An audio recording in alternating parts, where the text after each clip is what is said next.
Et si vos données IoT pouvaient s'analyser seules et vous envoyer un rapport sans aucune intervention humaine? Salut, moi c'est JB, consultant en IA et cofondateur de NoFlow. Notre mission, c'est d'accompagner les entreprises comme la vôtre à intégrer l'IA et l'automatisation dans leur quotidien.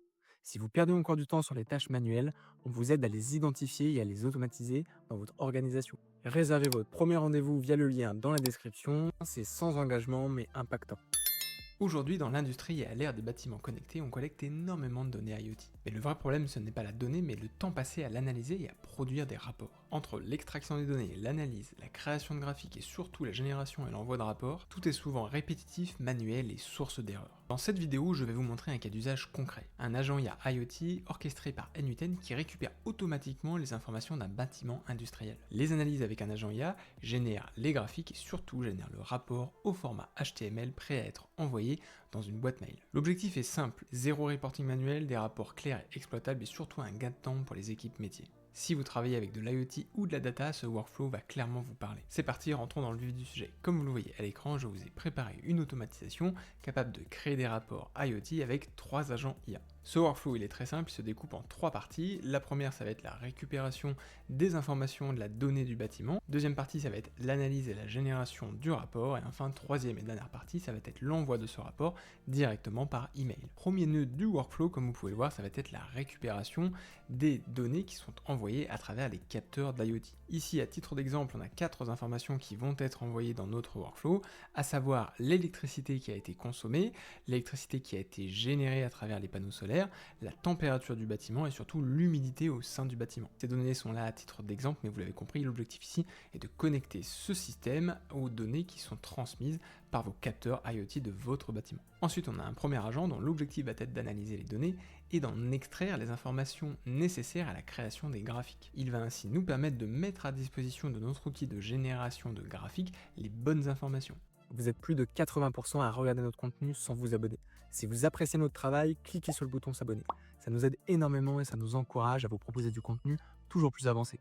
Je vous remercie. Et oui, car aujourd'hui, on découvre un nouvel outil qui s'appelle quickchart.io. Cet outil open source, qui est donc accessible gratuitement et déployable sur n'importe quelle instance ou serveur dédié, va vous permettre de venir générer des graphiques à partir de données d'entrée. Et bien évidemment, qui dit données d'entrée dit format à respecter. Vous avez un exemple visuel à l'écran avec un histogramme, et vous le voyez, pour créer cet histogramme, on est venu appeler l'API de quickchart.io, on est venu donner un type, donc c'est le type bar, et on a ensuite des informations sur le dataset. Il est donc important de respecter le format que vous voyez à l'écran pour créer correctement le graphique. Dans ce scénario de démonstration, on va donc utiliser l'API publique qui est hébergée directement sur les serveurs de Quickchart, mais en l'occurrence, on aurait très bien pu héberger ce logiciel open source directement sur vos serveurs ou sur vos instances dédiées à vos clients. Donc ici, comme vous le voyez, on va venir boucler sur le nombre de graphiques qu'on a besoin de venir créer. Donc là, par exemple, on va avoir besoin de venir créer 3 graphiques, et donc on va venir boucler 3 fois sur la génération de graphiques. Donc là, vous le voyez, c'est un simple appel HTTP qu'on va venir faire sur quickchart.io pour venir créer le graphique,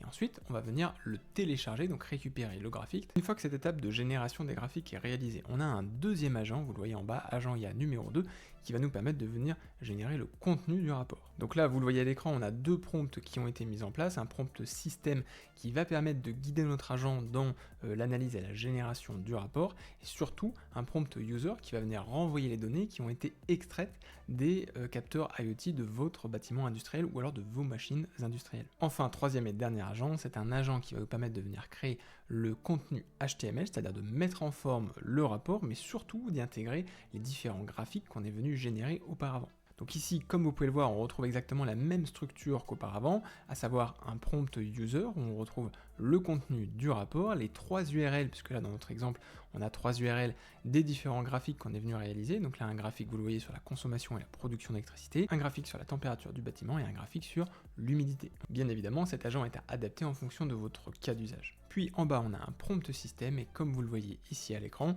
on retrouve notre traditionnel prompt système avec son rôle, contexte, objectif, les différentes tâches qu'il doit réaliser. Ici, c'est important d'être précis, et surtout un exemple de ce que l'on souhaite venir renvoyer. Donc là, comme vous pouvez le voir, on vient renvoyer uniquement un format HTML. C'est important que vous donniez un exemple à votre agent pour qu'il se base sur ce dernier et qu'il y ait une certaine cohérence entre les différents rapports que vous allez générer d'un mois à l'autre. Ça ne vous a pas échappé qu'ici on utilise le modèle Mistral. Alors pourquoi Mistral? On aurait très bien pu utiliser un autre type de modèle, OpenAI, etc.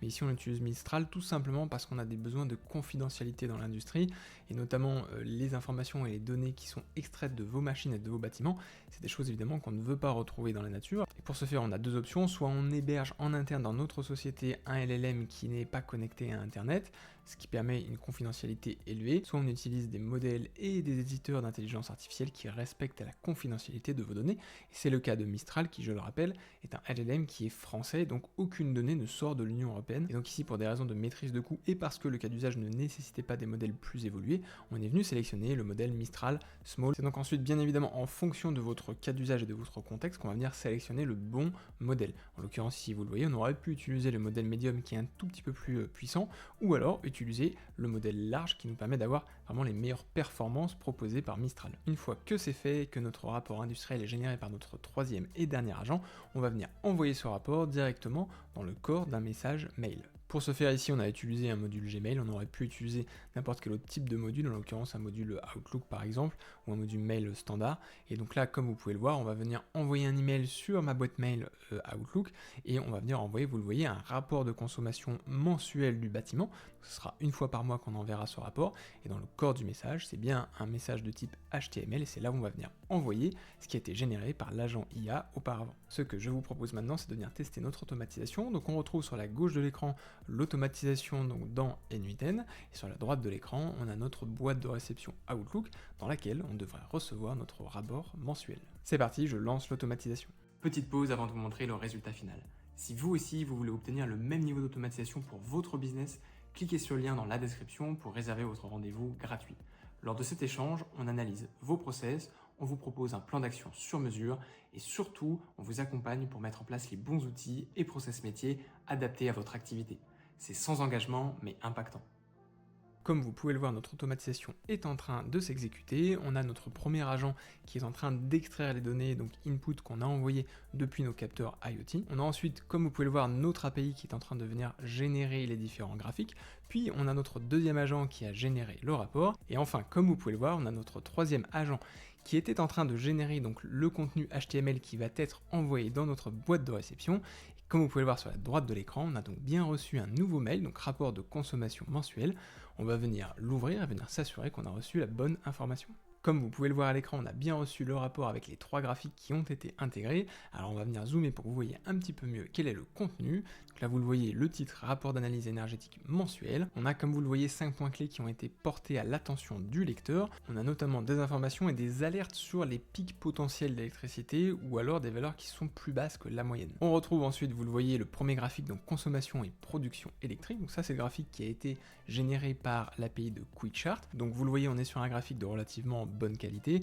On a des informations donc sur la consommation électrique mais également sur la production électrique des panneaux solaires. On retrouve des informations un petit peu plus détaillées sur cette consommation et cette production électrique. Donc là vous le voyez par exemple, la consommation d'électricité a été particulièrement élevée entre le 8 et le 9 février. Donc ce sont finalement des alertes que nous procure ce rapport. Et puis on a également le troisième et dernier graphique avec également la légende et enfin des recommandations de plans d'action par rapport à l'analyse de ce mois. Alors comme vous avez pu le voir, on a deux types de graphiques ici, un graphique de type ligne pour la consommation et production électrique, et des graphiques de type barre, c'est-à-dire histogramme pour la température et l'humidité. Comme vous pouvez le voir dans les exemples fournis par QuickChart, on a tout un ensemble de graphiques différents, plus ou moins avancés, qui vont vous permettre, en fonction de vos besoins, de venir adapter le type de graphique que vous souhaitez avoir dans vos rapports. Donc on a bien évidemment, comme vous pouvez le voir, des graphiques de type matrice, des graphiques de type camembert, des radars, etc. C'est la fin de cette vidéo, j'espère qu'elle vous aura plu, j'espère surtout qu'elle vous aura donné un aperçu de ce qu'on est capable de faire dans la génération de rapports